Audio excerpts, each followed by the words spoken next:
आज भारत की भूमि की सभी माताओं को सिंधारा दूज का बहुत बहुत बधाई। माता पार्वती, गणगौर महारानी, ब्रह्मचारिणी महारानी, माँ जगत जननी आपके सुहाग को अखंड सौभाग्यवती बनाए, यही भगवान से प्रार्थना। चैत्र के महीने की ये सिंधारा दूज है। आज नवरात्रे की चैत्री नवरात्रे में जो दूज होती है इसको सिंधारा दूज कहते हैं। कौन सी दूज कहते हैं? जम के बोलिए। सिंधारा दूज। सिंधारा दूज का मतलब यह होता है कि कल है तीज, जिसको हमारे यहां गणगौर तीज कहते हैं। शंकर और पार्वती 16 दिन तक तैयार हुए थे और तैयार होने के बाद शिव और पार्वती शिव महापुराण के यजमान बनकर जा रहे थे। तो कल का दिन है वो। कौन सा दिन है कल का? गणगौर तीज का दिन, कल का दिन। चैत्र के महीने में जो शुक्ल पक्ष की तीज आती है, वो चैत्री नवरात्रे में जो तीज की तिथि होती है, उस दिन शंकर और पार्वती शिव महापुराण के यजमान बनकर कथा सुनने के लिए गए थे। 16 दिन तक पार्वती और शंकर का श्रृंगार होता है। उसमें से आज का दिन सिंधारा दूज का होता है। क्यों सिंधारा दूज कहते हैं? सिंधारा दूज का मतलब क्या है? क्यों हिंदू धर्म में सिंधारा दूज मनाई जाती है? इसलिए आज पूरे भारत की भूमि पर कई माताएं हाथ में मेहंदियां लगाती हैं, चूड़ियां पहनती हैं, सुंदर चुनरी पहनती हैं, मां ब्रह्मचारिणी का पूजन करती हैं, माता का आराधना करती हैं।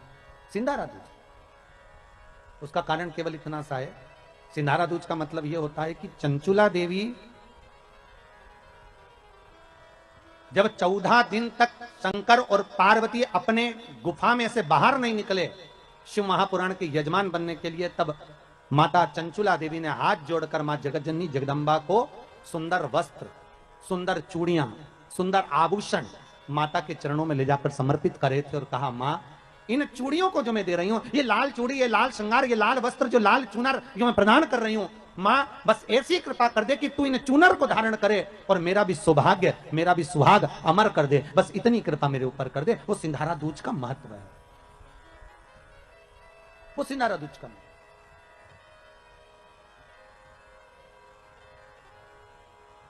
आज भारत की भूमि की सभी माताओं को सिंधारा दूज का बहुत बहुत बधाई। माता पार्वती, गणगौर महारानी, ब्रह्मचारिणी महारानी, मां जगत जननी आपके सुहाग को अखंड सौभाग्यवती बनाए, यही भगवान से प्रार्थना। दिल से बताना, जितनी सौभाग्यवती माताएं होती हैं, ये संक्रांति पर भी 13 चीजें दान करती हैं, 14 चीजें दान करती हैं। बीच में कोई 16 सोमवार का उद्यापन करेंगी तो भी सुहाग की सामग्री देंगी, उद्यापन करेंगी तो भी सुहाग की सामग्री देंगी, कोई कार्य करेंगे तो भी सौभाग्य की सामग्री देंगी। सौभाग्य की सामग्री का दान क्यों किया जाता है? सौभाग्य सूचक वस्तुओं का दान क्यों किया जाता है? सौभाग्य की वस्तुएं क्यों प्रदान करी जाती है, क्यों दी जाती है? उसका कारण क्या है?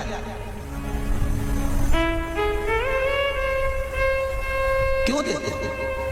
महाराज, भारत की भूमि की सौभाग्यवती माताओं का एक मन की अभिलाषा रहती है। भारत की भूमि की माताओं की एक अभिलाषा रहती है कि जब उसके प्राण छूटे तो अखंड सौभाग्य धारण करके पति के कंधे पर और पुत्र के कंधे पर शमशान कर। ये भारत की भूमि की माताओं की सोच है, उनके मन का संकल्प, उनके मन का भाव। क्यों देते हैं चूड़ी का दान, क्यों देते हैं बिंदी का दान, क्यों देते हैं अखंड सौभाग्य का दान? किस महाराज, मेरे हाथों में भर भर के चूड़ी रहे, मेरे हाथों में भर भर के चूड़ी, और मैया कोई कामना,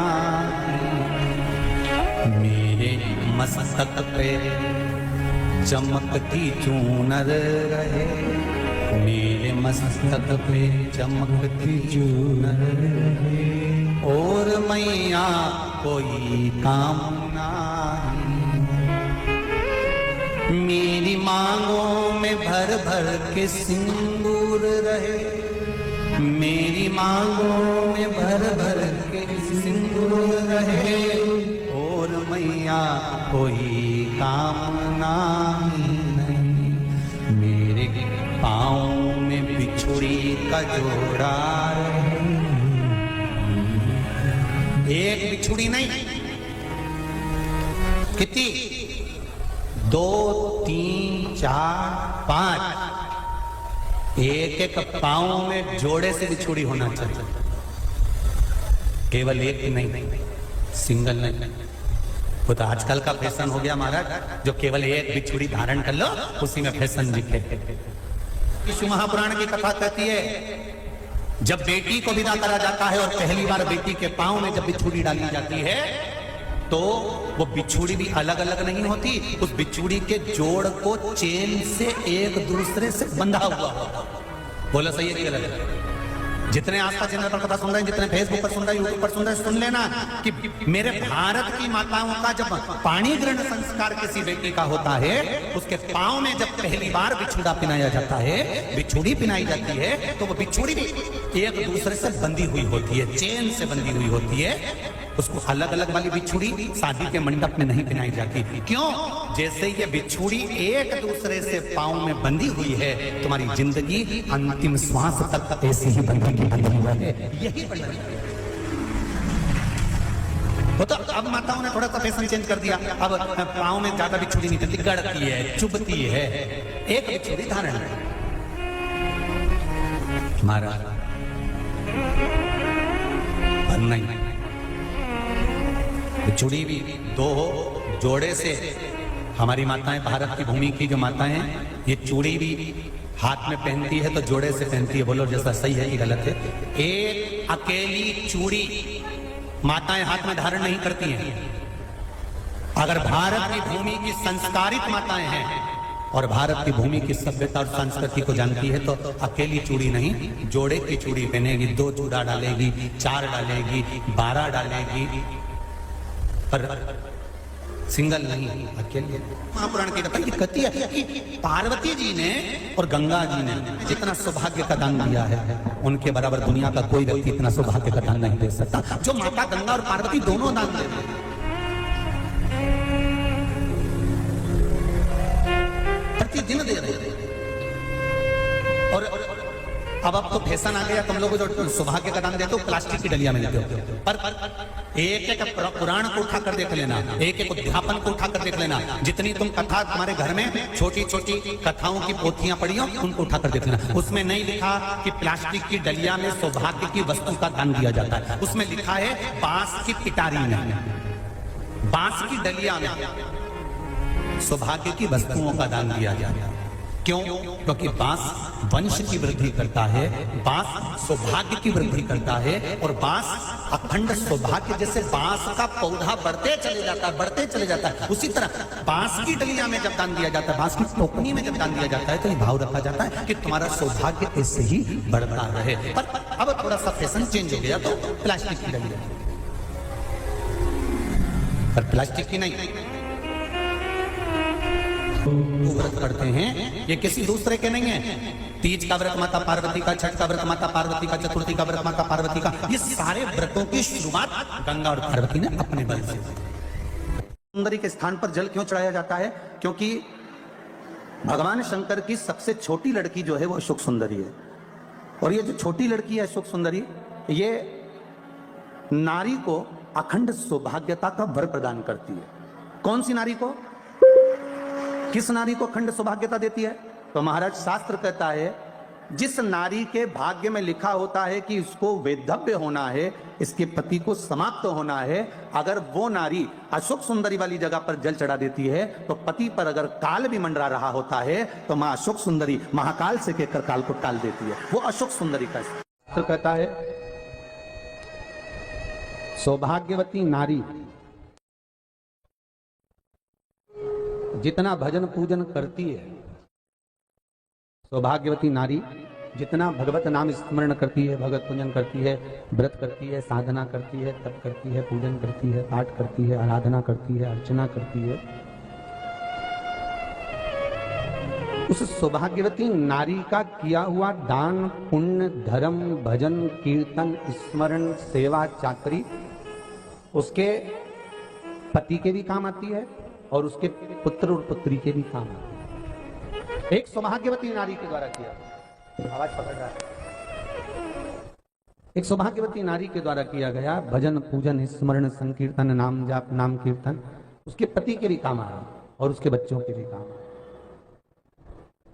देखिए कितना सुंदर शिव महापुराण में चरित्र आया है वृंदा देवी का कि वृंदा जितना नाम जाप करती है, वृंदा जितना नाम भजन करती है, वृंदा जितना नाम स्मरण करती है, उसके पति को उसका लाभ है। सोमवार के व्रत का अगर आप विधान देखेंगे, और हम तो कहते हैं केवल 16 सोमवार से ही मतलब मत रखो। आप माताएं अगर एकादशी का व्रत कर रही है, सोमवार का कर रही है, मंगलवार का कर रही है, बुधवार का करे, गुरुवार का करे, चतुर्थी का करे, तीज का करे, छठ का करे, आप जो भी व्रत करते हो उस व्रत का विधान स्कंद पुराण में लिखा हुआ है। और स्कंद पुराण में क्या वर्णन लिखते हैं कि नारी जब सौभाग्यवती हो जाती है, लड़की की जब शादी हो जाती है और वो अपने पति के घर में जब रह रही होती है, पति के संग रह रही होती है, तो पति के घर में रहकर जितना भजन पूजन करती है, जितना स्मरण करती है, वो उसके द्वारा किया गया भजन पूजन व्रत आराधना उद्यापन चाकरी दर्शन ये सब का फल उसके पति के खाते में भी जाता है और उसके पुत्र और पुत्री के भी खाते में जाता है। पर उसमें एक बात का विशेष ध्यान रखना, स्कंद पुराण कहती है कि आप व्रत को उठाएं। आपने व्रत उठाया, कहां उठाया? पति के घर से उठाया। ठीक है, आपने व्रत उठाया सोमवार का, 16 सोमवार का, पशुपतिनाथ का, या गुरुवार का, या मंगलवार का, या बुधवार का, जो भी व्रत आपने उठाया वो पति के घर से उठाया। अब आपका फर्ज क्या है कि व्रत आप अगर कर रही हो तो पति के घर का ही अन्न, पति के घर का ही जल, पति के घर का ही सुख आनंद महाराज हमको प्राप्त हो। अगर व्रत करने के दिन मालूम पड़े आपके कोई तीज का व्रत, छठ का व्रत, चतुर्थी का कोई विशेष खास जो व्रत होता है, सोमवार सोमवार का व्रत, पशुपति व्रत, और आप अपने मायके चली गए और मायके का अन्न जल आपने ग्रहण किया, मायके का प्रसाद ले जाकर, मायके की थाली ले जाकर, मायके का पूजन का सामान ले जाकर आपने भगवान की आराधना करी, तो स्कंद पुराण कहती है वो स्वीकृत नहीं होता, क्योंकि विवाह होने के बाद गोत्र बदल जाता है। उस गोत्र का अन्न चाहिए, उस गोत्र का भाग चाहिए। लगने लगे कि हाँ बहुत कष्ट है, कर्जा भी बढ़ गया, तकलीफें भी बढ़ गई, बहुत दुख भी बढ़ रहा है, कहीं परिवार सही नहीं चल रहा है, तो प्रयास करते रहा करो। हफ्ते में एक बार एक चावल का दाना जल के पात्र में डाल लिया, एक काली मिर्च जल के पात्र में डाल ली, और उस जल को ले गए, थोड़ा सा चंदन का चीटा डाल दिया, ले जाकर शिव जी को समर्पित कर दिया। शंकर को जल चढ़ाने के लिए 5 स्थान हैं जहां शिव को जल चढ़ाया जाता है और शंकर उस जल को स्वीकार करते हैं, जिसको पंचगंगा कहा गया। 5 स्थान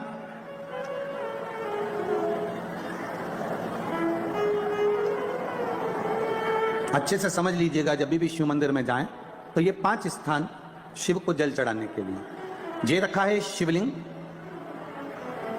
गोल जलाधारी, ये चरण जहां से पानी नीचे की ओर जाता है। शंकर भगवान के 13 बच्चे हैं, 13 की 13 बच्चे, शिव जी का संपूर्ण परिवार, 33 कोटि देवता, 64 योगनियां, सब शिवलिंग के आसपास में। आप शंकर जी के मंदिर में जाकर ये कभी ना विचार करना कि पार्वती जी को ढूंढना पड़ेगा, या गणेश जी को ढूंढना पड़ेगा, या कार्तिकेय जी को ढूंढना पड़ेगा, या भैरव को ढूंढना पड़ेगा। हमें शंकर के मंदिर में जाकर किसी देवता को ढूंढने की जरूरत नहीं है। जहां शंकर भगवान का शिवलिंग रखा हुआ है वो माता जी का हस्तकमल है, माता पार्वती जी का स्थान है। जहां शिवलिंग रखा है वो शंकर भगवान है। जहां जलाधारी है उस जलाधारी के पास में जहां पानी बहता है बीच में अशोक सुंदरी का स्थान है। जहां से पानी बह रहा है उसका राइट भाग वहां गणेश जी का स्थान है, लेफ्ट भाग कार्तिकेय जी का स्थान है। शंकर भगवान के ऊपर जो जल